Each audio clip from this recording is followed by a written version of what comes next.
jon, menga bu mashina rosa ham yoqdi. Mana shu mashinani olib bering. Bo'ldi jonim, senga ma'qul kelgan bo'lsa, mana shu mashina mendan senga hadya, 8-marta maza qilib haydab yurasan. Oka, kecha China Motors profilda bitta qo'ygan videolarni ko'rib qoladim. Boshlang'ich to'lovi 0%, oyiga $300 dan 450 oyga degan ekansiz. Azizgina meni pulim yetmayapti. Boshlang'ich to'lovga haqiqatan pulim ham yo'q o'zi. Pulim yetmayapti. O'shani bir 500 oyga qilib bera olmaysizlarmi? Yo'q, aka, siz bizni xato tushunibsiz. Biz u videoni to'g'ri olganmiz, lekin u video faqatgina yumor uchun bo'lgan. Unda men hozir qanaqa qilib bu mashina olsam bo'ladi? Qarang, agar Jack GS6 ni olmoqchi bo'lsangiz, bu mashinaga boshlang'ich 25% ni to'lab, qolgan summasini esa 5 yil muddatda to'lasangiz bo'ladi. Unda ham taxminan 7 million atrofida chiqadi. Shunaqa usul bilan olsangiz bo'ladi, xolos. Unaqa 450 oyga $300 dan akajon unaqa narsani hech kim qilib bera olmaydi.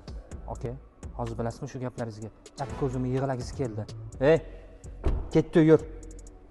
Bizga to'g'ri kelmaydi. 450 oyga deb keldim men. Tush oldimga. Keyin safar olib beraman. Yo'q, 9-marta olamiz keyingi. Ha.